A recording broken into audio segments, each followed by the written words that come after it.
So welcome everyone to our second Congressional District Forum, the third and final event in our 2018 Gateway to the Election Candidate Series, presented through a new collaborative partnership between the Greater Nashua Chamber of Commerce, the Rivier University President's Circle, and the Nashua Telegraph. I'm Tracy Hall, President and CEO of the Greater Nashua Chamber of Commerce, and it's truly my pleasure to welcome our business and community leaders and our citizens to today's event. We recently hosted forums featuring the State Senate District 12 and 13 candidates and the Executive Council District 5 candidates, as well as candidates for governor. And I know many of you joined us for these events as well. We appreciate your support and applaud you for educating yourselves about the important choices that you will all make on November 6th. I'm going to go off script for just a second. I just came from spending the entire day with the Chamber's Leadership Greater Nashua class, a program we've been running for over almost 25 years. And to go from that, where we're training emerging leaders and educating them about the community and the issues that are impactful, to an event like this really resonated with me how important the leadership we get from our elected officials is.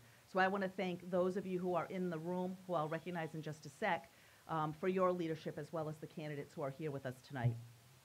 So our goal, back on script. So our goal for this series is simple: to bring our statewide candidates to Nashua to keep you informed and to prepare you as you cast your most informed vote on Election Day on November 6th. As we begin our program this evening, I would ask that you take a moment to check that your cell phones are either off or in silent mode as a courtesy to our various speakers and candidates. And at this time, I would invite you to join me in saying the Pledge of Allegiance. But I don't see a flag, so we'll do it sans flag. I pledge allegiance to the flag of the United States of America and to the republic for which it stands, one nation, under God, indivisible, with liberty and justice for all. I should have worn red, white, and blue. I'd also like, so as I mentioned, I'd like to take a moment to recognize the elected officials who are with us in the audience tonight and a few other key dignitaries as well. So we have with us State Senator Betty Lasky, State Representative Latha Manjapudi, State Representative and Nashua Ward 3 Alderman Patricia Klee, State Representative Carl Seidel, although I don't think I saw Carl come in, so he may show up in a little bit. Former State Representative Melanie LeVake. I may butcher this one, and I asked specifically how to pronounce it, so my apologies in advance. State Representative Catherine Sofakidis. Thank you. Where's your Greek when you need it? State Representative Skip Cleaver. County Commissioner Paul Bergeron. And I also want to recognize Dr. Amir Tusi, who's the chairman of the Chamber's Board of Directors and Dean of Business at Rivier University. I'd also like to extend a very sincere thank you to our presenting sponsor for not just tonight, but for the entire series, BAE Systems, and to recognize and acknowledge Tom Bishop, Director of Legislative Affairs for BAE. And BAE is not alone in supporting this series. I would also like to thank our supporting sponsor, Fidelity Investments. Please join me in welcoming Joe Murray, Vice President for Public Affairs, to the podium. Or the microphone. Thanks, Tracy, and good afternoon, everyone, and to the candidates. Thank you for being here. Want to thank the organizers, Rivier University, the Telegraph, and the Chamber for bringing all of us together for now the third debate and forum that we're having with the candidates. Nowhere like New Hampshire can you get up this close and personal with the candidates, and it's wonderful to experience every year. At Fidelity Investments, just across in the first district, although we have an investor center here in Nashua, we have about 5,300 employees.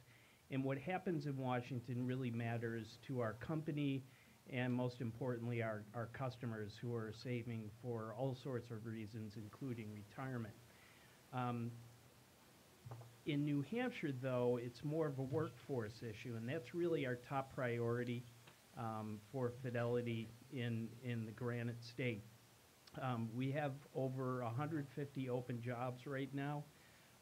It is never easy to find talent. It's harder now than really it ever has been in my 11 years at the firm.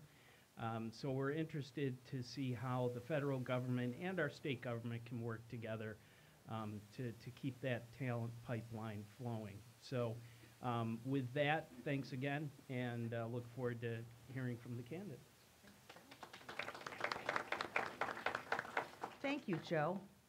Our city is fortunate to have an educational institution of the quality of Rivier University, which itself is blessed with dedicated men and women who share their time and talents with Rivier. I would like to recognize the members of Rivier University's President's Circle in attendance today and invite them to stand at this time.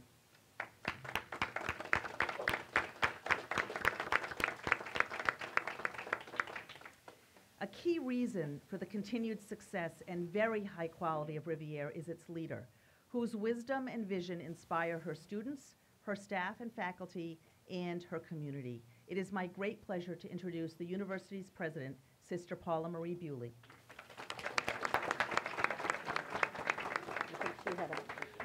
Good afternoon, and it's again my honor to welcome you to this forum, this opportunity for dialogue and engagement.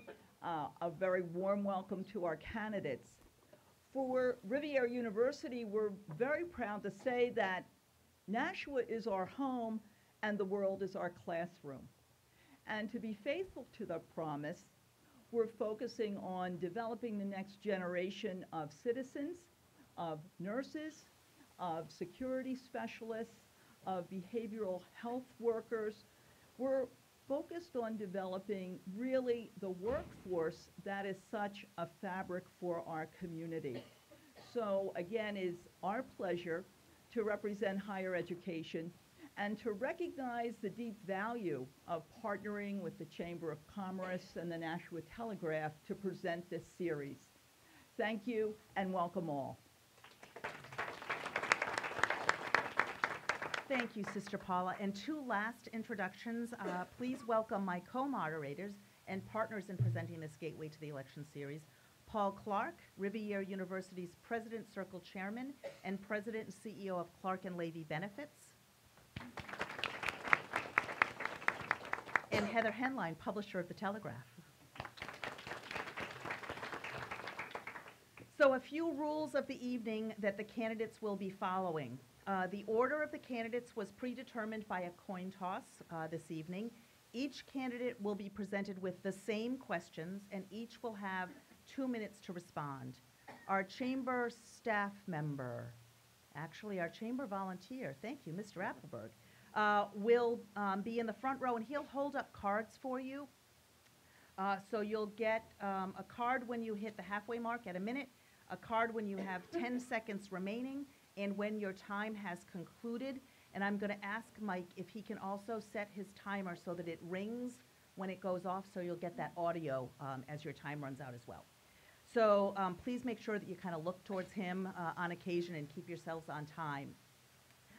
After we present all of our questions that the panel has come up with to the candidates, we'll take audience questions. To submit your question, if you have one, please fill out the questionnaire that was included in your folder. You must submit all of the information on the questionnaire for your question to be considered. We're not going to use incomplete ones. And our chamber staff members will be, oh, Sam there will, if you raise your hand or raise your question, she'll collect those and get those up to us at the moderator's table.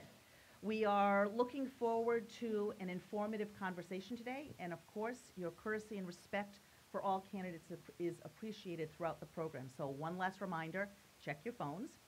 And at this point, I would like to invite Congresswoman Kuster and Representative Negron to take their places at the podiums.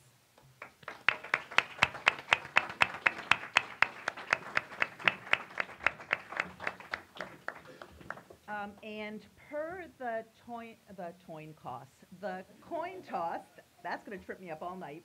Congresswoman Kuster is going to go first, followed by Representative Negron. So Representative Annie Kuster was first elected to Congress in 2012. She pledged to bring a new approach to Washington, bringing people together across party lines to end gridlock and dysfunction. Before she was elected, Annie was an adoption attorney and public policy advocate for affordable health care and higher education. She has fought for Granite State seniors, students, veterans, and women and their families. She led the effort in Congress to combat the opioid epidemic, founding and co-chairing the bipartisan opioid task force to support bold ideas and innovative solutions in New Hampshire and help lead the state and our nation out of this crisis. She serves as a member of the House Veterans Affairs Committee, where she has worked on legislation to improve the lives of veterans in New Hampshire and across the country. Through her service on the House Agriculture Committee, she has championed Granite State priorities like conserving natural resources, cutting wasteful subsidies, and fighting childhood hunger. Congresswoman Kuster is also committed to protecting Medicare, Social Security, and medical research funding for diseases that affect older Americans like Alzheimer's. She was born and raised in Concord and currently lives with her husband Brad in Hopkinton. Hang on, gotta flip the page in the right direction. State Representative Steve Negron, since 1979, has been answering the call to duty in both public and private sectors. A retired Air Force officer, Steve started his own small business, Negron LLC, building on his expertise as a leader in the defense industry at Lockheed Martin, GTE, and General Dynamics. In addition to representing Nashua in the New Hampshire House of Representatives, Steve is an active community leader in his church, the local business community, and youth athletics. In December of 2001, he became the youngest corporate business development office manager with Lockheed Martin Corporation. He was responsible for identifying, pursuing, and capturing over $7 billion of opportunities in the greater Boston area alone. During Steve's tenure as the director of the Boston corporate office, Lockheed Martin had a greater than 80% win rate. Steve then became the program manager for the Command and Control Constellation program before leaving Lockheed Martin and founding Negron LLC in Nashua, New Hampshire. Steve graduated from Texas Christian University with a BS in criminal justice and received an MA from Western New England College. He resides in Nashua with his wife of 28 years, Terry. And as soon as I get over there, we'll start in with the questions and the opening statement.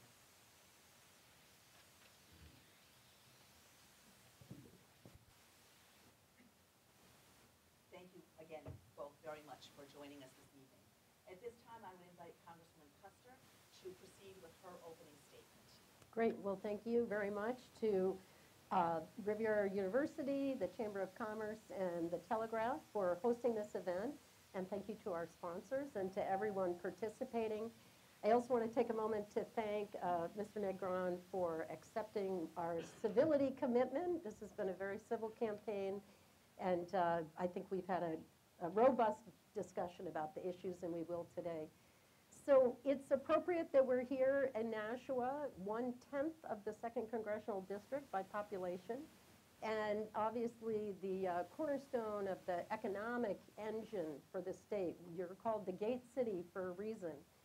I've been very excited about the work that I've done with Mayor Donches, with your city council, with your state delegation, and with all of the folks in the community, and particularly with your business community, with BAE, with Fidelity, with Rivier, many visits to Rivier, trying to bring people together to get the job done for New Hampshire citizens.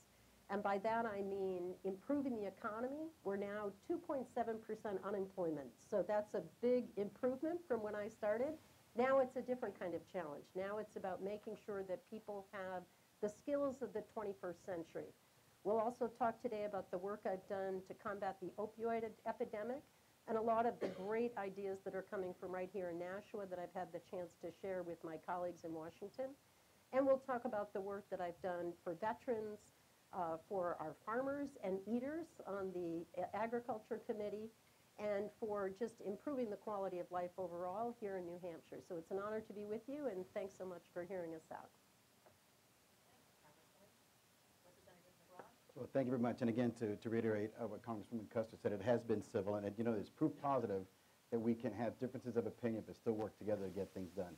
Before I get started, I need to ask Sister Paula. I know today's a holy day, and if you can talk to somebody, I may not get to Mass, so just thank you very much.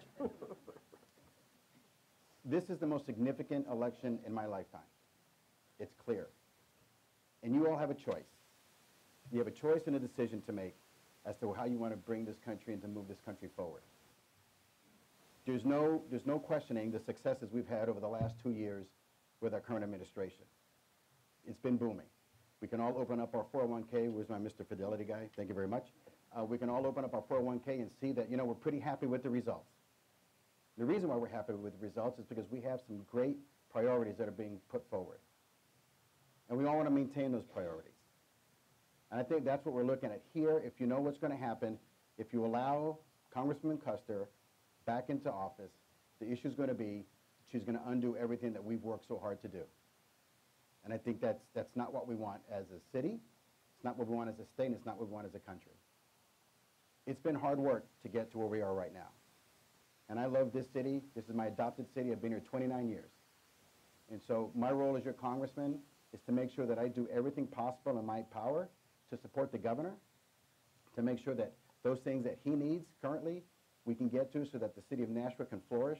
I've seen great strides over the last 29 years, even though they took the big rock out of exit 1. That's progress as well. But it's important.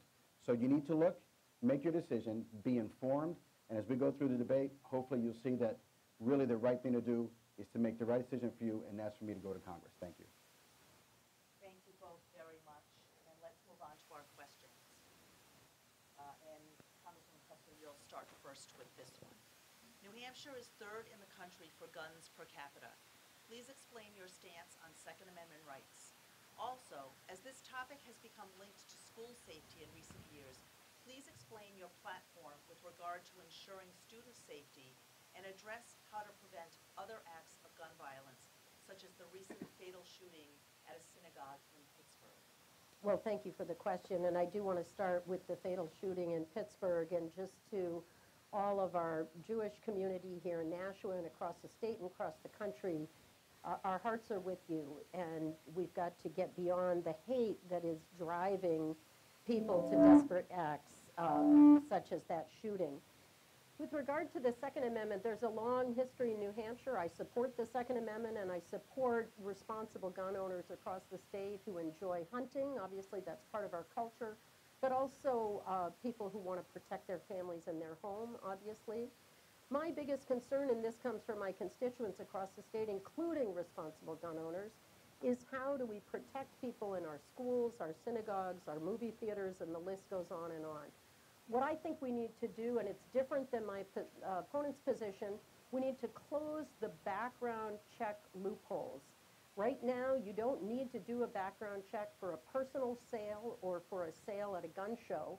And to me, we should not have people who are terrorists in our country, MS-13 and the like, be able to walk into a gun show and buy the kinds of weapons that are being used in these mass shootings. I also think that we could do a no-fly, no-buy. If you are not allowed to fly on our airplanes, then you shouldn't be allowed to go in and buy a gun. So there's very sensible, common-sense solutions. We need more and better mental health treatment. And I think one of the things would be a red flag for people with mental issues that every time we have one of these gun mass shootings, we go back and find that there was a history online, or there were statements that were made, or threats that were made. So we need a more robust solution for mental health, but we also need to make sure that people can go to law enforcement and say, I have a concern about that person's threats. Thank you, Congressman. Representative Negron? Absolutely. I think we need to be crystal clear. This is not a gun owner's right issue. This is a constitutional issue. This is a constitutional right that was given to us, not by man. And so the issue that is before us, and first let me say that any shooting that's out there is a sad time for all of us in this country. But the problem is, in my opinion, is you want to throw the blame on the 99% of the people that are lawful gun owners. That's not where the blame needs to be put. The blame needs to be put clearly at the foot of the shooter. The problem is, and I agree with Congresswoman Kuster, it is a mental health issue. As I said the other day in a debate, if somebody walked in with a rolling pin, will we ban rolling pins? No, it's not. We need to be smarter than this. You know, when you have a situation where somebody feels, he or she, that the only recourse that they have is to act in this manner, then you have to go to the genesis of the problem. Not to the end of the problem, but to the beginning of the problem. And in my opinion, that's a mental health issue.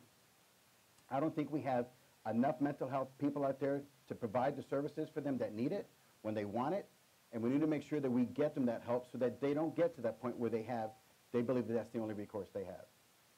The issue is red flag laws that we've talked about by my opponent.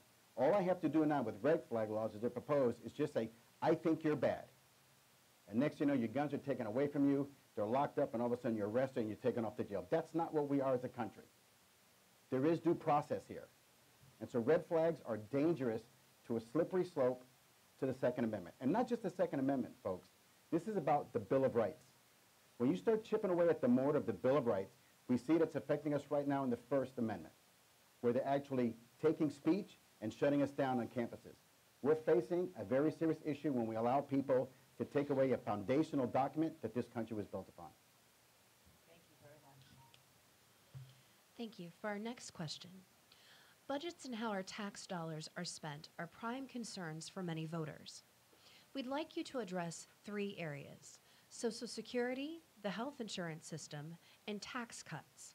What changes, if any, do you propose to address the looming insolvency of the Social Security program? The Affordable Care Act has been law and then amended law, but is it working? How do we financially sustain it, and do you propose any changes? And lastly, would you be in favor of repealing the tax cuts made in the last session of Congress? And Representative Negron, you'll go first. Absolutely, thank you. What was the first question? Budget tax cuts. The Social Security, if we do nothing, we know it's going to be insolvent in some estimates of 2032. So we have to do something. We can't just sit back and hopefully that something magical is going to happen. The one thing that you'll know is that I firmly believe that that is a right that people have earned, and we need to protect that. Somehow, some way, we know that people have paid into that, and we need to make sure that we protect that. If you look back when it was instituted in 1935, it was like 46 to every 1 taken out. Now it's like 2 for every 1 taken out. It's a very simple equation, and my grandmother used to say that. There's less gazintas and more gazadas, right?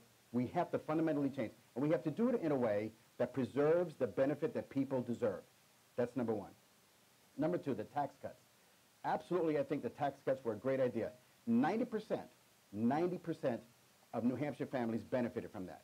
Now, we know that Nancy Pelosi, that she said that $1,000 was just crumbs. I'll tell you what the crumbs buy you.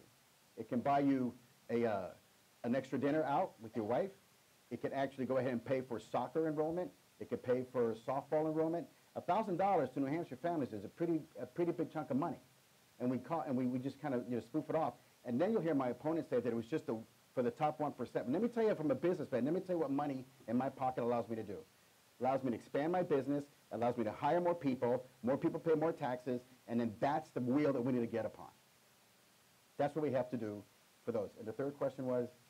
Healthcare reform. Oh my gosh, healthcare, right? Number 1, we need to make a consumer-driven model. We need to bring health savings accounts back into play. They came in 2004 but never gained any traction. We have to lower barriers to entry, and you have to visibility into the cost and transparency. And as a consumer, right now, you have to make sure that you have that. We don't have that right now. We have to get that back into your hands. Congresswoman Kuster, again, Social Security, health insurance system, and tax cuts. Absolutely. Well, let me start with the tax cuts because that drives the rest of it. This administration has driven up our deficits by $1.5 trillion added to the debt, and we're almost to $1 trillion per year on the deficit. It's over $800 billion. So I was surprised that Republicans are clamoring for this because it just fed the top 1% of the 1%. It was a missed opportunity. If it had been for middle class and for middle America, that would make a great deal more sense. And I have a bill actually that would be a tax break for companies like Fidelity, like BAE, that invest in job training right here with Nashua Community College so that we can grow our economy and people have the skills that they need. What's happened is that now that they've driven these debt and deficits, Mitch McConnell comes back and says, oh dear, we can't afford Social Security and Medicare, and wants to make cuts to Social Security and Medicare. I am going to fight every single day for those benefits that people have saved for. Money has been taken out of your paycheck every single time for your Social Security. My opponent says it's not a retirement program. Maybe if you're going out to eat for $1,000, it's not. But for people who live off it, that is a retirement program.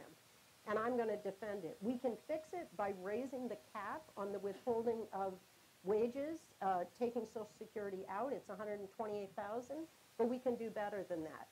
As to health care, I voted 53 times not to repeal the Affordable Care Act because Republicans in Washington want to take away the protections for people with pre-existing conditions. I will fight for people with pre-existing conditions to have health insurance. We can bring down costs by lowering the cost of pharmaceuticals. Medicare should negotiate for a volume discount on Medicare Part D. And I have many, many more solutions, but to do this in 2 minutes is not possible. Thank you both. Thank you. The next question, and Congressman Kuster, that'll go to you first. Still on? I'm here, okay. Federal funding boosts the state budget, and New Hampshire is no different in wanting to ensure that we receive our fair share from the national allocations. How much control and flexibility should states have in implementing programs funded with federal dollars? Well, this has been my number one issue. I pledged that when I went to Washington, every single tax dollar that we send there, we should get at least $1 back. And I've worked very, very hard. My opponent has said he doesn't see a federal role for funding of infrastructure projects. I beg to differ. I will fight to bring rail to Nashua, as I fought to bring $200 million to complete Interstate I-93 and to repair dozens of red-listed bridges and to pave miles of highway, particularly up north. I'll bring more funding for infrastructure, including broadband communication. We have a package that we're working on in the Farm Bill that's going to bring millions of dollars to rural America across this country to make sure that they can keep up economically by having the broadband communications. We've tackled the opioid epidemic. I'm sure we'll talk more about it, but I brought federal funding for a brand new facility up north in Bethlehem, New Hampshire called Friendship House. We just did a ribbon cutting to provide access to care. They did not have access to treatment in the North Country, and we've done the same in Franklin at Farnham North. There are many, many issues that we can do better. One is the community colleges and Rivier. We can support the nursing program that they have here because we have a shortage of healthcare workers. We've got to make sure that we continue to bring funds into the state for job training, for apprenticeships. So I will fight every single day. We have no problem working with the governor's office on how that money is distributed. And I know Mr. Negron has had complaints about the opioid money. It's up to the governor. It's Chris Sununu and Jeff Myers, the Health and Human Services Secretary, that are making the decisions of how that money is distributed. And I think that's fair. It's people close to the ground here in New Hampshire that make those decisions. Thank you very much. Representative Negron? Thank you. Well, it's clear. And I think my opponent said that for every dollar you send to Washington, she hopes to give you back $1. I would tell you, why do you have to send $1 to Washington to begin with? If it's state money, it should stay here, right? We send money to Washington, then we have to beg for it. That's a wrong model. That's the model that does not work. And money that we do get from Washington, we're like a little puppet. We got little strings. You can only do this, you can only do that. You know, I'm a state legislator. That's something that my opponent has never been in a state house. Give us the opportunity to manage federal dollars the way we see fit. We have a governor, executive council, we have a House, and we have a Senate. That's our job. That's the job of the New Hampshire House and the New Hampshire Senate. But what we see is when we get federal dollars into us, is there are all these controls over it. Why is that? Because they don't want to give you the money. They want to control the money. That's a big difference. You know, I've been around this district now over the last 18 months. And I can tell you, I tell them, you know, we've had federal money, and they go, well, where does it go? I'm in the North Country, and we talk about these infrastructure bills, the money that's come in. I'm talking to a veteran that has to go 6 miles just to get cell service. Let me tell you about veterans. Veterans have to go online, and even though there may be some situation where there's a local presence in a small town, they still have to drive there. We can do better. We absolutely can do better. So I'm a firm believer that if, in fact, federal money does come back here, which, by the way, you never should send, then it shouldn't have any ties to it. Let the states manage the money. They're semi-sovereign entities to begin with for a purpose. It isn't to go ahead and jump every time the federal government tells you. I'm a huge believer of restricting the amount of encroachment that the federal government has to the state, to you, and to your pocket. And I believe if you look at a holistic viewpoint, that you and your state know exactly what's better for you, and I should leave it to you and not to the federal government to tell you what to do. Thank you. Just as an aside, I've noticed a number of people from the audience are asking about more questions. And unfortunately, we already have about 15, which we'd have to keep everyone here till midnight. We have a date so, tonight. Yes, exactly. We know they've been on the trail, so we do have a full allotment of questions already. Thank you. Thanks, and I also just want to note, the buzzing is not the sound system. It's actually so sensitive, it's picking up the air conditioning and heating, so my apologies if it's a little fuzzy to all of us. So the next question, and Representative Negron, you'll go first on this one. The nation is facing an opioid epidemic, with New Hampshire statistics almost leading the U.S. with regard to the number of overdoses and related fatalities. The state has $43 million in federal funding coming to help address this crisis. How do you propose that funding best would be used? Who would you involve in the decision-making for disseminating those funds?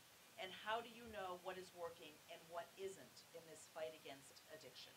That's a great question, Tracy. You know, I have had 4 opioid roundtables over the last 2.5 weeks. And here's the problem with where we're at. Nobody's asking the people on the ground that are trying to combat this horrific issue that we have in our state. To the person, whether it was in Nashua when I held one, whether it was in Salem, whether it was up in the North Country, and we just had one yesterday in Concord. What they're saying is nobody's asking us. These are chiefs of police, chiefs of fire departments, people that are actually managing treatment centers. So the first thing I would do is ask the people on the ground, what is it that you need? In any kind of environment, if you take a systems engineering approach, what's the crux of the problem you're trying to fix? And it isn't about money, people. It isn't. It isn't about, yay, here's X a lot of money and throw it out. That's not how you fix a problem. Identify what the problem is. And you know what? This problem could be cyclical. I had a chief of police tell me, he goes, if you get into Congress, stop giving me money. Because you give me money, I'll put out some patrols. We can't arrest our way out of this problem. Give it to the people that need it. But how do I know who needs it until we fundamentally understand on the ground floor who is that needs it? There's $43 million that just came in. It's a great opportunity and to have money into the state of New Hampshire. But you know what? I asked those people today, the people that are running these centers, I said, what was the venue by which you could go ahead and get that piece of the pie? You know what they told me? We were not asked. I got to tell you, that's broken. That's absolutely broken. We need to go down to the trenches with the boots on the ground and figure out what's happening, what works, what doesn't work, and then once you identify the issue, then ask for money, because now you have a holistic view of what the problem set is. And it's not just about opioids, by the way, it's an addiction problem. We want to focus on opioids. It's an addiction problem in this state. And we need to do better, and the only way we can do that is to get to the folks on the ground that are actually doing this, and that's the only way we can go ahead and get our hands on it. Thank you. Thank you, Representative. Congressman Kuster? So again, I just have to reiterate, it's Chris Sununu is the person that's distributing the money. He's had a series of meetings. You should discuss it with him if he hasn't met with the people you met with. I'm glad you started your meetings a couple of weeks ago. I've had at least 40 of these around the state over the last 5 years. And what we do is we bring everybody together to have a seat at the table. It's the firefighters, it's the police, it's the school superintendent, it's the hospital, it's the treatment providers. The gist in New Hampshire is that we did not sufficiently reimburse for addiction over the last 20 or 30 years. The 1980s, we had 1,000 beds. Now we're down to 250 beds. And it is a money problem because these local communities do not have the resources in small towns all across the state, nor does the state of New Hampshire. Now, you may want to get rid of the income tax in the federal election, but you're going to have a hard time coming up with the right resources. So I'm very proud of the resources that we fought for. I brought together 105 members of Congress, Republicans and Democrats, working together on the opioid task force. We came up with a special formula so that the states that are hardest hit, like New Hampshire, like West Virginia, would get more funding. That's how we got the $43 million. It needs to go into grants to improve and increase access to treatment, because people with substance use disorder cannot get better on their own. It needs long-term recovery. Right here in Nashua, you have recovery housing. We need more of that. People need to recognize it's a chronic illness. We need prevention in our schools. We need education across the board. And we need to help law enforcement, and that's what we've done with the package of bills that we passed in the House in June, 54 bills. They've gone to the president. He signed it into law. That's how you get the job done. Thank you. Next question. According to the U.S. Department of Homeland Security and the Pew Hispanic Center, there are more than 11 million unauthorized immigrants living in this country. What are your views on immigration reform and border security?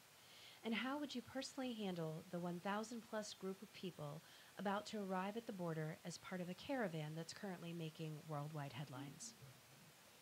Well, let me start by saying immigration strengthens our community. And if we were all to sit in a circle and talk about our immigrant stories, I'm very proud of my immigrant story of my great-grandfather that came from Scotland and became governor of the state of New Hampshire. That is our American dream. And I want to make sure that we are a law of nations, but that we welcome people who start new businesses like Parallel Wireless right here in Nashua, a huge success story, like all of the companies that we have. These companies that are desperate for people to do these jobs welcome immigrants. Now, 5.5 years ago, the United States Senate passed comprehensive immigration reform. Kelly Ayotte voted for it. John McCain voted for it. Jeanne Shaheen voted for it. 2/3 of the Senate voted for it. And yet in the House, we did not have a single hearing. 5.5 years. Speaker John Boehner, Speaker Paul Ryan, the Republicans refused to discuss it. I would have voted for it the very next day. I would vote for it today. And guess what? We have the votes to pass it in the House, but they refused to bring it up. And what it has is $46 billion in border security, because yes, that is important. But the last thing we need to be doing is sending tens of thousands of troops, more troops than we have in Afghanistan. We should be sending lawyers and judges for the asylum claims for these people. But the answer really lies in a new idea, which I've suggested, which is to let people apply for asylum in their home country, so they don't make this perilous journey, grabbing their children, walking 1,000 miles. I went to the border. I met these people. They are fleeing oppression and dangerous circumstances and criminal elements in their communities. We should invest in making their lives better, or we should give them the opportunity to apply for asylum. Thank you. Representative Negron. Absolutely. I don't think the $46 billion is going to pay for all the attorneys that you send in there. They're too expensive. The $46 billion is a lot of the attorneys. border, the border. Look, my grandfather came here from Michoacan, Mexico in 1921. He came here the right way. We're a land of laws. There's a right way to do it. We're not doing it, and we need to get back to it. And this 1,000 caravan, it's not 1,000, it's 4,000. And I said this the other day at WMER. The thing that surprises me the most, if they're trying to come to this country, your country, to seek asylum, and we don't even know if it's asylum yet. We haven't even talked to a single one. So I don't know what they're coming here for. I would tell you, and I would suggest to you, that the flag they should be carrying coming into this country should be the United States of America flag, not the flag of the country they're fleeing. It shouldn't be that way. But we are a land of laws. And the issue is that we understand that immigrants are the foundation of this country. It's interesting that the folks on the left will try to paint me and Republicans as anti-immigration. It couldn't be further from the truth. It couldn't be. Because we want to follow the rule of law doesn't mean I'm anti-immigration. I wouldn't be standing in front of you if I believed that. The issue becomes, yes, we are a land of laws, and people need to come here the right way. If anybody's ever traveled overseas and lived overseas, and I've done both, try to go to another country. Try to go to another country and become a citizen. And let's not confuse it. Not everybody that comes to these borders want to be citizens. There's 185 ways to come into this country through the visa program, and we need to look at that as well. And asylum and coming in here as an immigrant are two separate things, and people want to put them together. There's very strict rules for what asylum is or are and what the rules are to come here. So yes, we are a welcoming nation, but we're a land of laws, and the president and his cabinet has a fundamental responsibility to protect the citizens of the United States first, and that's what he's doing. Thank you. Next question, and Representative Negron, you'll go first. There seems to be ample evidence that members of Congress from both sides of the aisle are intent to fight each other rather than to further the business in the interest of the people which they are elected to do. How would you break the gridlock, and please be as specific as possible? Well, absolutely. Well, I think Congresswoman Kuster and I are a great example of that. We can have differences, you know, but on both sides of the fence, we have this not invented here syndrome. And we have a situation here that if it's not my idea, it doesn't work. I'm a product of the 80s. I know I'm young, but I'm a product of the 80s. And I remember President Reagan saying that if you agree with me 80% of the time, you're not my enemy. And where has that gone? You know, you can have philosophical differences, but when we refuse to at least entertain dialogue, then you lose. The American people lose. And I believe, and I was raised this way, that everybody's opinion matters. But that's not what we see right now. You know, the Kavanaugh hearings is a perfect example of what that was. I was embarrassed to be an American. I was embarrassed to see how they went after not only Judge Kavanaugh, but her as well. That was wrong. That's not who we are as a country. And I would suggest you, that's not a Democrat issue and that's not a Republican issue. It's an American issue. And we need to stop that. There's no way for us to move forward if we cannot have civil discourse. We can't do it. And that's why it's so difficult in Washington, is that we believe that we have the right answer. I certainly don't. But you get people together and you check the egos at the door. We've done this in business negotiations when I was with the government and I'm dealing with industry, when I was in industry and I'm dealing with the government. You want to talk about people in opposition. But you check the egos at the door because you're supposed to be there to represent the people. You're supposed to be there to represent the constituents of the 2nd Congressional District. That's who we're supposed to represent. And when we fight like that, that's not who we are. And that's not why you sent us to Washington. Right? We're granite staters. We're not gridlockers. Thank you. Congressman? I would do exactly what I've been doing, which is bringing people together across party lines. And that's my background. I was raised Republican. I like to say I'm born bipartisan. And that's what I've done every step of the way. When I brought together 105 members of Congress for the opioid task force, when I brought together people on the Veterans Affairs Committee, the most bipartisan committee, working with my colleague General Bergman on the Oversight Committee and my colleague Dr. Rowe, who's our chairman, we've passed more bills out of our committee than any other, and we've sent more bills to the president than any other. I worked across the line, parties on the Farm Bill. In fact, I have a number of amendments that I've worked on with my Republican colleagues because they have similar rural communities to mine, and they care about rural development the way I do. And I've worked across the aisle on the immigration bill. I told you we have a majority and we could pass that bill today.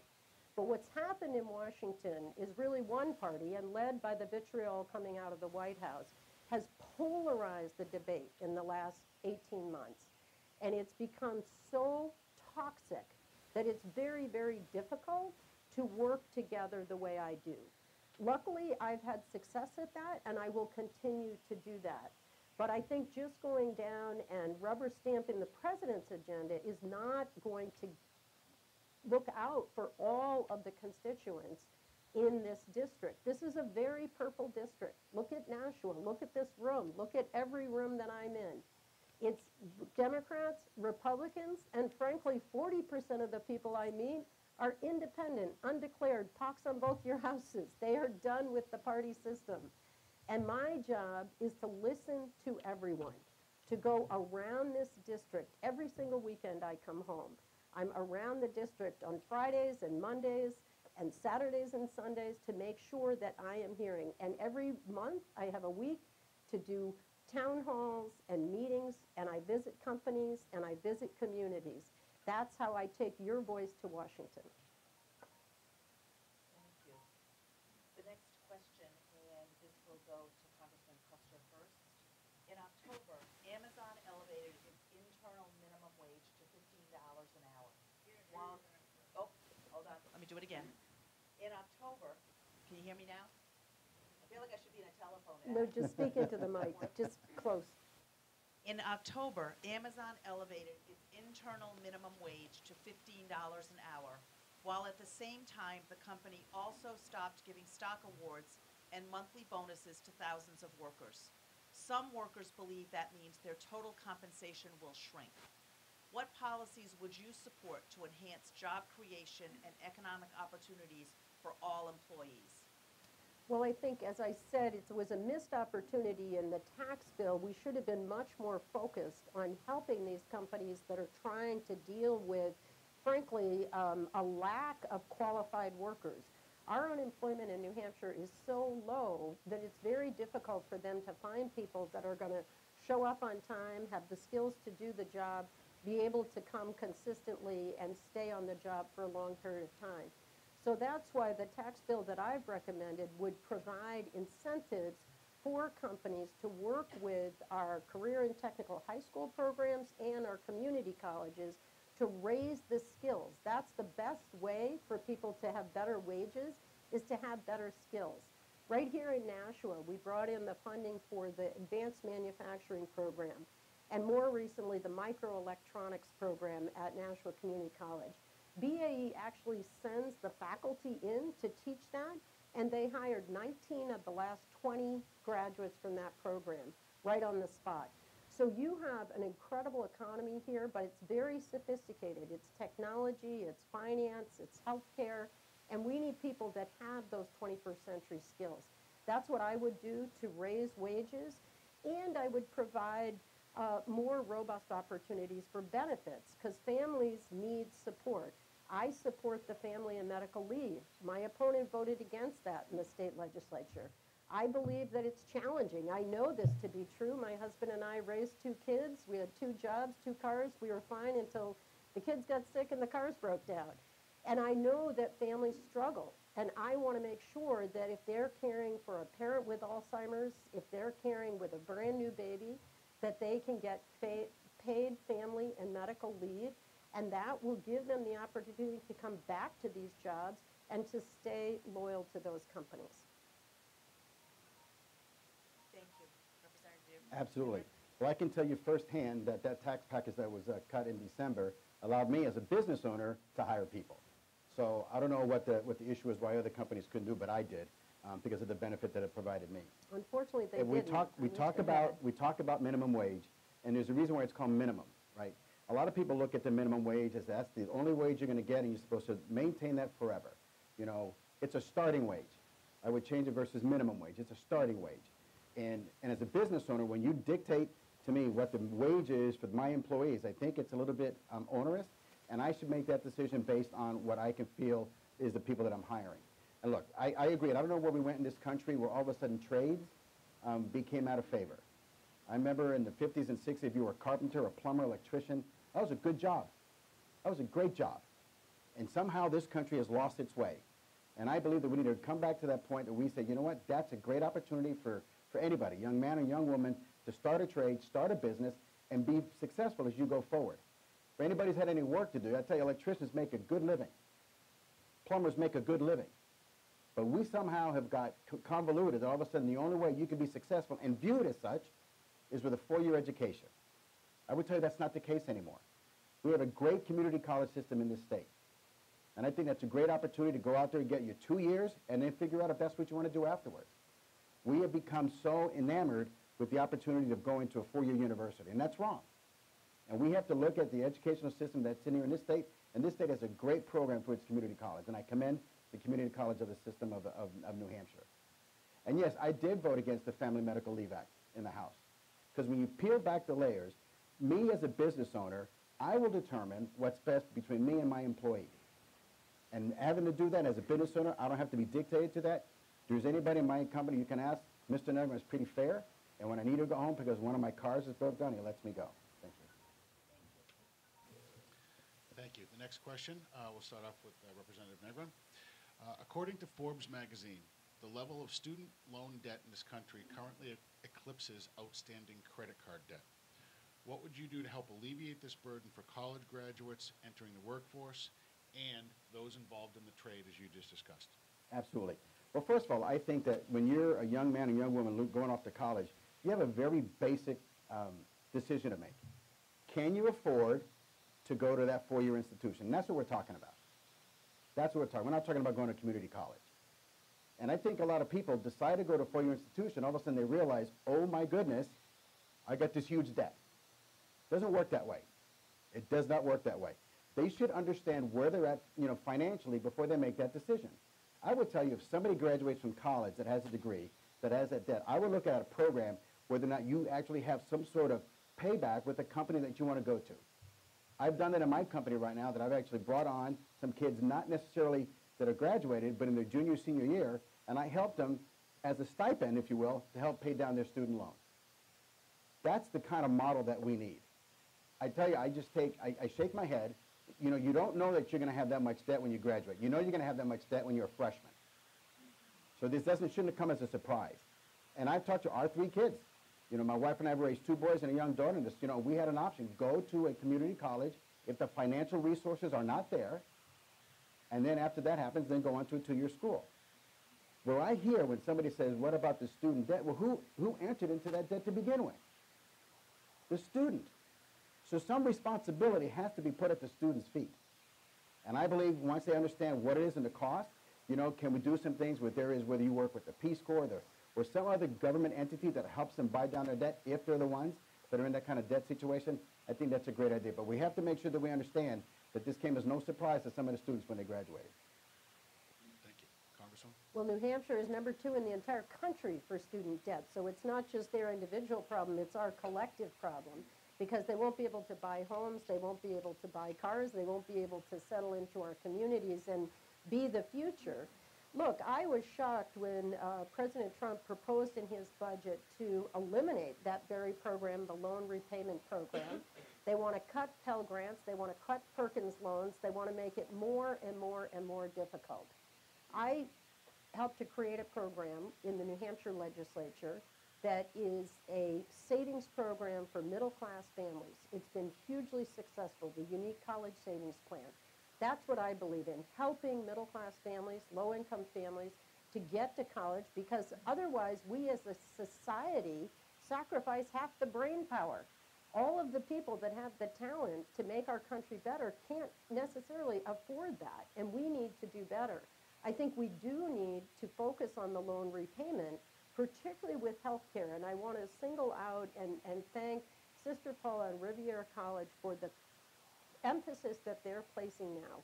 We are an aging demographic in New Hampshire. 16% of our economy and our jobs are in healthcare. And with the opioid epidemic and the aging demographic, our healthcare positions are open, and we need people with that kind of training. We should want them to be doing that. So what I'm focused on is pathways that are going to help people get into those careers. Start with the career and technical high schools that I visited every single one in the district. You can come out with an LNA, that entry-level nursing degree, and if you can't afford further education, you can get right into a job with that. Then you can get the funds together to go to a community college and then finish up at a 4-year school like Rivier. The same can be said for advanced manufacturing and financial services. That's what we should be doing, helping the best and the brightest here in New Hampshire to get ahead. Thank you. Thank you. Next question. New Hampshire, like most other states, recognizes the at-will employment doctrine. Voters elect politicians to do a job, yet there is no at-will status for elected officials. With that in mind, what is your stance on term limits for members of Congress? And in addition to that, what is your position with regard to talk about the impeachment of the President of the United States? Who's first? Congresswoman Kuster, you're first. Sure. So I will say that come Tuesday, I am 100% an at-will employee. And that's what the elections are about, is that It's the people of the state of New Hampshire in the 2nd Congressional District that will decide every 2 years. And look, I'm not going to do this job forever. I have a colleague from, a Republican, by the way, from Alaska, who has been in Congress since I worked on Capitol Hill when I was 23 years old. That is too long. But I will say that there are complicated issues, for example, the Ways and Means Committee to understand the entire tax structure of the United States of America. I don't think you want people that come and go every 6 years. So I think our system works well. Just look at the elections coming up. There are going to be many, many, many of my colleagues that are going to be sent packing, and we're going to have a whole new generation coming in, and I'm excited about that. In terms of the president, look, the talk is way too early. What we need to do is protect the Mueller investigation from White House interference. I get very concerned when I hear about the president wants to fire Jeff Sessions, fire Rod Rosenstein, fire Mr. Mueller. I think we are a nation of laws, and we need to get to the bottom of what happened in the 2016 election, who was involved. Criminal indictments have come down. Obviously, there's something to this story, but I'm not going to prejudge that. I haven't made any decision on that, nor will I until Mr. Mueller's report comes forward. So any discussion of impeachment is premature. We have a legal expression, it's not ripe. And so, but I look forward to continuing to serve in this capacity, and I want to represent the people of the 2nd District, and I hope I will have earned their support. Thank you. Representative Negron? Absolutely. You know, the intent of a legislature was never to be a professional politician. That's what we have. And I just yesterday signed a term limitation pledge that would give you 3 terms in the House and 2 terms in the Senate. And why did I do that? You do that because you need to be responsible to the people. There was a Democrat that came into Congress in 1964 and just left in 2017.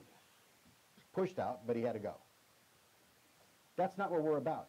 The intent of a citizen legislature, what we have here in New Hampshire, is that you're a citizen legislator. That's who you are. You're a teacher. You're an attorney. You're a farmer. You're a blacksmith. You go, you do your time, 2 years, and then you come back. That was always the intent of what this legislature was supposed to be. Now we have people serving 20, 22, 24, 26, 30, 32 years. That's even longer than a military career. Cannot have it. And yes, we are at-will employees every 2 years. As to the impeachment process, look, it is clear, we've seen it, we've heard it, we've read it. Resist, obstruct, and impeach. Let me say that again.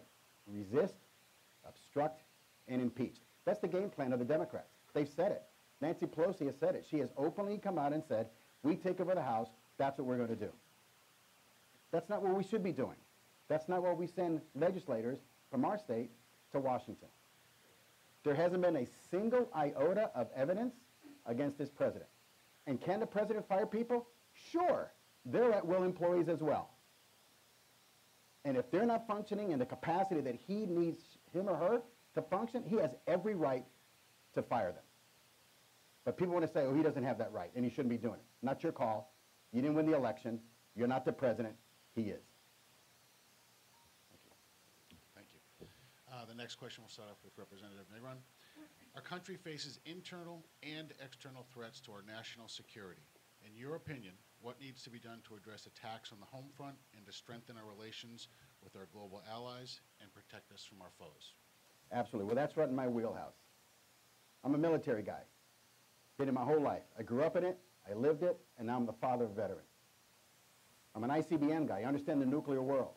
And let me tell you, what we did with the Iran deal, I know that my opponent disagreed with the president and pulling out of the Iran deal.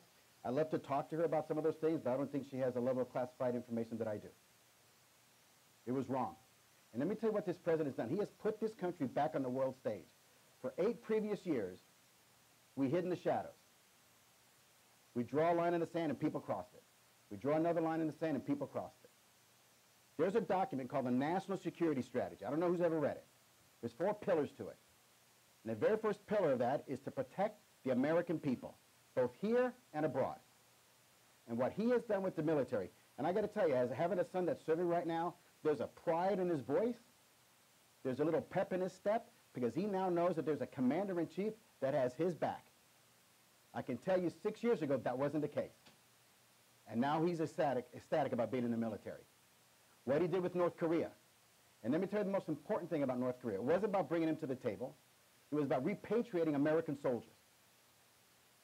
Reagan didn't do it. Bush didn't do it. Clinton didn't do it. Obama didn't do it. Bush did it. And as a soldier, that's important to me. So we brought North Korea to the table. We have now regained our standing in this world stage that we had lost.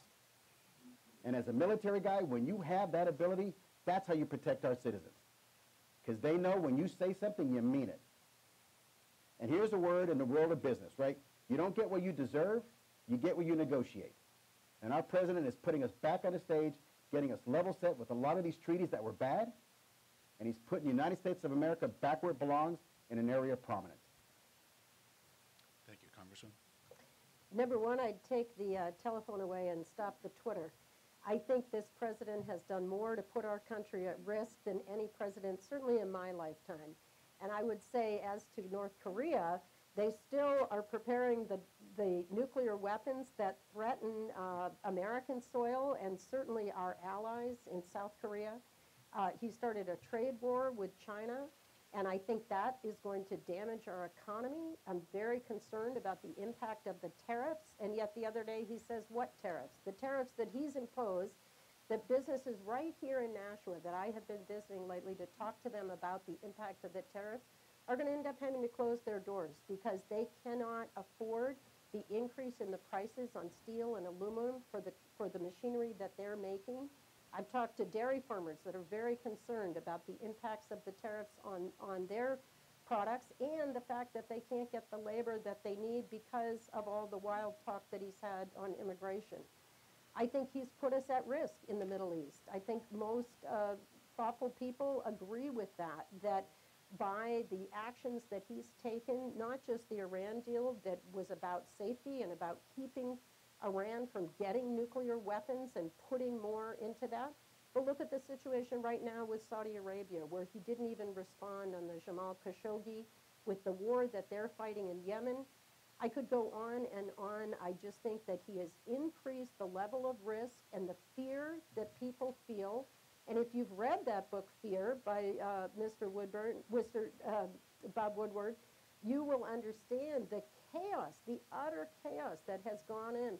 Thank God we have a few generals that are trying to keep the ship afloat, but I think this is a very dangerous time, and I think that what we need to do is have level heads prevail, have calm, thoughtful foreign policy back on track so that our country and the American people will be safe again. Thank you. Thank you again. We've touched on lots of topics, and now we'll turn to taking questions from the audience. And again, we're sorry that we couldn't take them all, and we do encourage you, if you have unanswered questions, to reach out to the candidates and their campaigns. Again, you'll each have 2 minutes to answer the same question. The first question is posed by Charlotte Pogue of Brookline, who asks, do you favor public financing of campaigns? If not, why? And Congressman Kuster, we'll start with you. Well, here's what I favor is totally overhaul the campaign finance so that we do not have the dark money, the outside money that's totally lacking in transparency. In our case, it hasn't transpired, but in 2014 when I ran, the Koch brothers spent $4 million against me with horrible ads on television. We happen to know it was them, but that kind of money can happen in campaigns. I think the American people deserve to know who's involved, and I think we need transparency in the way that we do now with the individual contributions. As to public funding, I think it can be an option, and it is an option now to make that check off if you want to participate in that. I think voters can decide. But look, I think with the internet and with people making contributions, $5, $10, I think there's enough money in politics and that we don't need to turn to the taxpayers if that's not their choice. Thank you very much. Representative Negron? Sure. coming into this race, you want to talk about a war chest. I mean, $3 million and such. I mean, I would have loved to have just, start out even keel. But that's not the case, and that's just the inherent environment that we live in. The way that some of this dark money comes in, I believe there should be transparency. I really do. I believe that there's ample opportunity out there to make sure that all campaigns are equal. We all know that's not the case, and you have to play the game. It's very frustrating sometimes as the little guy on the block, but I'm still here standing, right? Even as the little guy, I'm here. We know the story about David and Goliath, but you got to look at what that situation is. As for public funding, no, absolutely not. You as an individual, if you want to contribute, I think that's great because that's your personal resource, that's your money, and you get to spend it as you see fit. I think that's important. I think the problem exists is that you have to then combat, and we haven't had the case to Congresswoman Kuster's, we haven't had to combat negative ads, and that's been very beneficial to both of us. And I think that that's something, a situation that we see it all the time. Like, where's ground truth? The truth of the matter is that it should be all a level playing field. It should be about being honest. It should be about making sure that everybody gets all the information equally so that you can make an informed decision. And that's what we ask you to do when you go to the polls on next Tuesday, is that hopefully you've gone out to Congresswoman Kuster's website, my website, ask us questions, go to forums like this, so that when you circle that little bubble, you can say, I did it with the most information that I had. So I think that's where we're at. This state is phenomenal about that. Where our retail politics in the state of New Hampshire is something that's unbelievable. We go to your living rooms all the time. Presidential candidates get grilled because, they've eaten a rich cracker and a piece of pepperoni. But the point is that we need to make sure that everything's on an above board and level playing field, and that's the only way that we can be the best representatives for you. Thank you. Next question will go to you, Representative. And with full disclosure, we ask the members of the audience when submitting questions to disclose if they're with an organization or a campaign. But I think we should also disclose other elements in that. The first question I have is from Brian Law. And Brian serves in the Rotary Club with Tracy and I, so I want to disclose that fully. But He was probably at our luncheon. Yes. Yeah, as well as me. That's true, I forgot. I'm sorry. Yes, that's right. All Rotarians up here. I forgot it. So no Rotarian questions at Yes, all. no Okay. Rotarian questions. You did that the other day. So, and Brian's question to the both of you is this. How will addressing our nation's national debt be factored into the decisions you make if you are elected in your legislative initiatives? Absolutely. That's my number one concern, is this national debt. I think it's the greatest single threat to this country. I think that we don't talk about it enough. Currently, we're not talking about it enough. The president just said that he wanted a 5% cut across the board. But look, we have got to stop spending money. I don't know where we got to the point where we think that we can inherit, even without the tax package in December, we're looking at $20 trillion. So we got to this point by being just very frivolous with your money. And it has to stop. I'm not a shrinking violet. I've done it in the House, and I've gone up against my own sitting governor. Because unless you actually get a handle on this, anything else we want to do when it comes to legislative resources, we're not going to be able to do. We cannot do that. And so we have to be able to understand that this is not an easy problem to fix. And everything is on the table. Everybody has to share in the pain. And you got to tear the Band-Aid off. And when everybody buys into the reason as to why you're doing it, I think it's easier. I'm a huge believer of what's called zero-based budgeting. Having somebody that's actually put budgets together and defended budgets on the Hill for the Air Force, you know what? There are times they would have taken $50 million out of my program. And I scream and cry and yell and throw a tantrum, and it goes, too bad, get over it. And the funny thing about it is we execute the program. And we still put out a great product. But we believe that I'm going to go on the previous year's budget, I'm going to get $10 more, and then I'm happy. But I give you $10 more on top of a bad budget, now that's a $10 more budget that's even worse. So I believe everybody needs to be held accountable. There isn't anything that I will tell you that's not sacrosanct. You make sure that you keep whatever privileges that people have, like Social Security, Medicare, Medicaid. You don't break them, but everybody's got to share in the pain, and I think that's the only way we get a handle on this. Well, the last, I believe it's 50 years, the two presidents that had the lowest deficits were President Bill Clinton and President Barack Obama. So I think we've walked the walk of deficits and debt, and I've been shocked, honestly, that my Republican colleagues in the House and the Senate and this president have not paid any heed to the debt and the deficits. I mentioned that they added $1.5 trillion to the long-term debt. That's going to be paid off by our children, our grandchildren. That's going to be a drag on our economy. The deficit this year, they just announced this last week, over $800 billion. By next year, it'll be $1 trillion for the year. And what I want is for accountability, not just tax giveaways, literally to the wealthiest Americans. It's a good thing if you added jobs. Your brethren in the business community did not. They, particularly those tax breaks at the very top, there's a wonderful Wall Street Journal article that laid it all out. They created these stock buybacks. They bought the stock, they owned the stock, they did the stock buybacks, and they were the ones that got more and more.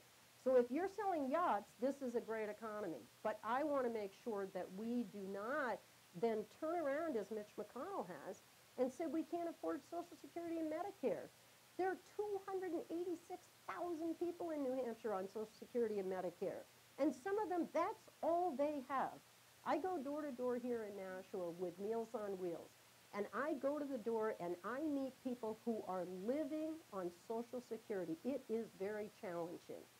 And if they didn't have Medicare and they come to the door with their oxygen, and that person from Meals on Wheels is the only person they meet that week, we have got to take care and we've got to cut those deficits. Thank you. Thank you. This question comes from Bob Coleman of Nashua, and he indicates that he is not representing an organization or one of the candidates here tonight. And in the interest of fairness, he directed his question to Congresswoman Kuster. You will get to go first with this question, Congresswoman, but I'm going to read his question as written and then also pose it so that Representative Negron, you can answer as well. The question as written is, why do you only hold phone-in town hall meetings, Congresswoman Kuster? And then for Representative Negron, what would be your plan for town hall meetings? And also, is there any minimum number that each of you would be willing to commit to? Congresswoman, Sure. you're first. So the premise in the question is not correct. We have town hall meetings. I do them all over the district. There is a convenience to the phone-in town hall meetings, and we heard from hundreds of people who appreciate it, primarily elderly people who can't get out in the evening, and they, or maybe people with transportation issues. When we do it on the phone and it's wide open, anyone can ask whatever questions they have. We typically have as many as 9,000 people that are able to participate and thousands of people that stay on the line for over an hour. And we cover all kinds of issues. But we do town halls routinely. The other thing that I do is business town hall meetings. I have a program that we call Congress in Your Company. And I have gone to literally dozens of businesses all around the district, many of them right here in this area. Frequently I'm at BAE, but I'm also at small businesses. Just was in Milford last week at a great business that makes very sophisticated equipment for finding fish under the water. And they were concerned about the issue about tariffs and about the costs of steel and aluminum, as I've mentioned, and concerned about the low unemployment and hoping that we can do better by immigration and by education. We talked about them getting involved with a program with Nashua Community College. Often when I do those visits, we do a town hall so that people can do it during the day at work where they are and where it's flexible and available. I do visits to nonprofit organizations, particularly here in Nashua. You have fantastic nonprofit organizations. And so we do specific veteran town halls or senior town halls, working with Harbor Homes and with other organizations. And we do this constantly, so that will continue to be in terms of the record of how often we do it. We will do it constantly. Representative Negron? Absolutely. I think the number one responsibility of your being a representative is being constituent servant, aware of what's happening. I would commit to you that I would come back and do a town hall once every quarter. And to me, a town hall is not about quantity, it's about quality. It's about the people that have an issue that want to come talk to you. To me, a town hall is helping somebody unfold folding chairs and being cold in a barn. That's a town hall. You know, we talk about senior citizens dialing in. They probably couldn't hear on the phone. But I can walk up to them, talk somebody in the eye, see them in the eye. What's your issue? And that's the way you get it. We used to have this saying in the government, it was a bobsled, a bunch of people sitting around a table. And you get to see inflection. You get to see pain. You get to see the things that are important to a constituent. Can't do that by a phone. Can't do it. Many times in conference calls, I'll be like, you know, you don't get to do that. When you look at somebody and you hold me accountable. You can come up to me and say, you know, Congressman Negron, that didn't work for me. I don't get the same thing on a telephone. And I've called in to Congresswoman's town halls, and I say who I am, and I get a question, and it never gets forwarded. Why? I would tell you, because they're trying to control the rhetoric. They're trying to control what the message is. You can't run away when you're sitting in front of people. And that's why I think it's important. I think it's important to have those, and if it's a senior citizen, then we go to an assisted living facility, and we have it there. It's about constituent service. It's about contact. It's about hearing somebody's real issue from their mouth. And I think that's what we need to do. You know, I think that when we talk about going around the district, and I have in this, from the primary to the general, 27,000 doors we've knocked on. And what I hear a lot of times is that, you know what, I don't know where my congresswoman is. That's not what we should be doing.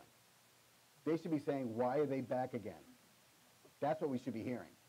And so that's what I think it's about, constituent service, once a quarter, and they'd be funded. Thank you. Thank you both. That ends the questions for tonight, and thank you both for your thoughtful answers, and to our audience for their questions as well. We'll now move on to the closing statements. Congresswoman Kuster, you will go first, and you have 2 minutes. Thank you, and thank you again for the forum. Well, I'm glad we had a chance to talk, and I tried to get in as much as I could about what I've been able to do for Nashua, for the Chamber, for the business community, for growing jobs, and for giving people the skills that they'll need for those 21st century jobs. There's a lot more that we could be talking about that hopefully you get a chance to see the video of the debate the other night on television. We have a very different view of the world, and particularly related to government. I believe in less government interference with people's most personal, private decision-making about their family and their lives.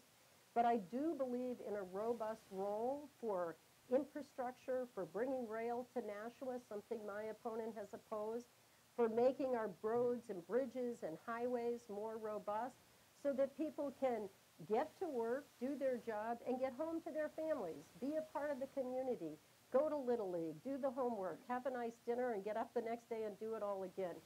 So you have an incredible community here in Nashua. And what I love about Nashua is that you don't forget those that go without. You have robust organizations, institutions, harbor homes, the types of social services that you have. What you do for veterans is extraordinary, and to work with you on veteran homelessness and to tackle that and to have Nashua become the city that has effective zero homelessness because of the efforts of your organizations. That's the kind of work that I've been doing. That's the work I look forward to continue to do. I ask for your support on Tuesday, November 6th, and I'll look forward to our continued work together. Thank you. Thank you. Representative Negron. Thank you. And once again to Congressman Kuster, I appreciate the good discord that we have between each other. It's very simple. You know, Congresswoman Kuster has been there for 6 years, and she rolls out a list of accomplishments, and I just want you to just think about a couple. The opioid crisis has gotten worse over the 6 years. Veterans issues have gotten worse over the 6 years. I was talking to a veteran that was driving up, and I was driving up north. You know, he's trying to get his payment done through the choice program. He's not being able to do that, and he's getting all the notices. He's getting the collectors calling him. That's not what we're supposed to be doing with veterans, to help our veterans. That's not. You know, when we talk to the people and the people we've talked to, you know, that they say that they would love to have the opportunity to talk to Congresswoman Kuster. But the only time they see her is during an election year. So the issue is, who do you want representing you in Washington? I believe the issue is that you need to bring the voice of the people of New Hampshire to Washington. We know what the policy is, and we know what the game plan is. We know that, you know, Congresswoman Kuster believes in what Nancy Pelosi's doing. It's resisting. It's obstructing. And we've seen it, we've heard it, we've read it. She said it out of her own mouth. we're going to impeach the president. We see what happened in the Kavanaugh hearings. That's a peek underneath the tent of where this country's going. We have people climbing on national monuments because they don't agree with the process that's going on. That's not who we are. I can tell you that's not about being a Republican or about a Democrat. It's for people who are granite staters. That's not who we are. We wouldn't do that. So why would you expect a representative to fan the flames of that kind of rhetoric? That's not what we sent her to Washington. So I believe you have a choice come Tuesday. And that choice is to send somebody to Washington that understands the values of New Hampshire and brings the crisp, clear water of New Hampshire to Washington and not the swamp water from Washington to New Hampshire. Thank you very much. See you in an hour. See you in an hour.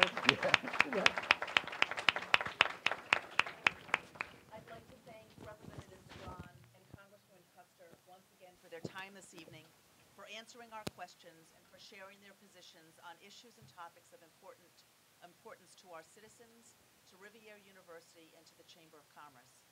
To our audience, I thank each of you for your time and for your respect for both candidates throughout the evening on behalf of the Nashua Chamber, Rivier, and the Telegraph.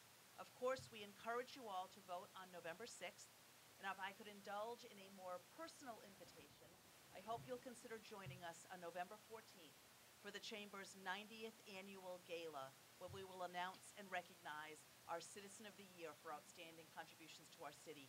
Thank you once again for coming, and have a great night.